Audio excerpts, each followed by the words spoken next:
Ladies, has anything like this ever happened to you? Watch. It's open. It's open. I don't go out on dates with guys who don't open the door for me. Really? Really? Seriously? Yes. Oh, man. No, he didn't. Well, according to a recent survey by Match.com, 73% of women believe that chivalry is dead. And according to one of our next guests, she explains in her new op-ed, it's because women killed it. Suzanne Venker is a columnist and an author of The Alpha Female's Guide to Men and Marriage. And joining her to discuss is Wendy Osefo, a professor at Johns Hopkins University and a Democratic strategist. Good morning, ladies. Good morning. Oh, this is going to be good. Good morning. Okay, so Suzanne, you wrote this op-ed. Wendy, I know you've read it. I've read it. And you compare a telegram that was sent to a woman right before she got married to a Facebook video. The first one I want to read is back in the day. Back in 1954, your friend, her mother just recently died. Your friend was going through a memorabilia. She finds this telegram, and it says, this is the husband writing it to his soon-to-be wife. Darling, I shall be waiting for you at 8 with a lifetime of expectancy. My heart will be coming with you down the aisle. May God be with us tonight as we pray we will always be with him. Thank you for becoming my wife. My love forever yours, Henry. Then several days later, Suzanne, you saw on Facebook this video where this person was saying, chivalry is harmful to both men and women because it reinforces this idea that women need to be helped or saved by a stronger man, and it takes away a woman's agency. So you saw these two contrasts, and you decided to write the op-ed. Explain that a little for us. Sure. So it just struck me as just, wow. I mean, the stark contrast between this beautiful letter that really moved me to seeing this message from this woman basically selling the same tired message that men have been hearing for decades, which is, I can do it by myself, I'm strong enough, you don't need to hold the door open for me, you don't need to pay my way, you don't need to, basically anything that's sort of traditionally male and female in terms of the courtship is just gone.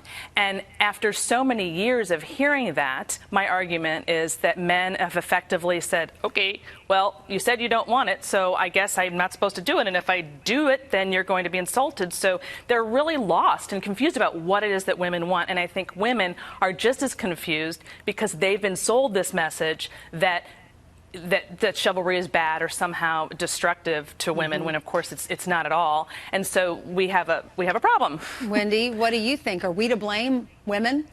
I wouldn't go as far as to say that women kill chivalry. Whether you look at from Cardi B to Beyonce or working moms like myself or even countless others, what we have done is we have evolved the conversation of what it means to be a woman in today's society. And what that means is, you know, we're doing it all. And it basically means that men have to basically rise to the occasion to meet us where we are. We are not, you know, the mothers of our past, and there was nothing wrong with that. But we are getting our arms involved in a lot of things, and we're busy doing and juggling millions of things. So chivalry is not dead in the essence of we don't want men to open doors for us. But what we are saying is, you know, you have to handle us, and you have to handle our full-time job as well. Yeah, you make a good point in this op-ed, Suzanne. You talk about how it's not that we can't open our own doors. It's not that we can't pay for our own food.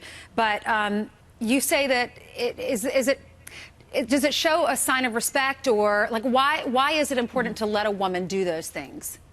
Right. So what's been lost in this whole 40-year experiment, really, or progress, however you want to define it, is the yin and yang, or the dance between women and men. And men and women now are completely confused and lost about who's supposed to do what, who wants what, and what women specifically are confused about is men, and how that is in their DNA to provide and protect women. That is who they are. That is their identity. And we've essentially ripped it out of them. And when they become unmoored, I mean, if you don't let them do what's in them to do, you're going to disrupt that dance. And so what I'm trying to say is, look, masculinity and femininity are wonderful things in and of themselves. And when they work in tandem, sparks fly. I mean, it's awesome, but we're not allowing that to happen because we are infused with this message about equality, this idea that men and women are the same when they are not. And so that gesture of holding the door open, I was just using as one example, is not men trying to oppress women. It's It's they want to please them, they want to take care of them, they want to show them honor, really. And we knew this in the past. Everybody knew this, and this has gotten completely lost in the last 40 years. You can see that in that telegram, how deeply that was felt and understood. And women today want that. You read that telegram, who would not want that, right? Yeah, but how are we going to get there if we, I mean, it's just, Wendy, we've got to get back to understanding. Wendy, do you think if we're all, I've heard it said that we are created the same, I mean, we are both equally as important, but created differently in our needs and our wants. Right. Do you agree with that? I agree with that to some extent. And as a wife and as a mother of 2 little boys, I believe that the strength of a woman is also what makes men respect us even more. We are not necessarily damsels in distress here. We can open doors for ourselves. We can do things for ourselves. And we welcome men to also open doors for us as well. But it's okay for a woman to be strong. It's okay for a woman to be independent. That in no way negates a man's masculinity at all. All right, ladies, thank you. I couldn't agree more. All right. Wendy, Suzanne, great to see you. okay. We'll just have to have you back. We'll continue the That's okay. conversation later. Okay. Thanks, ladies.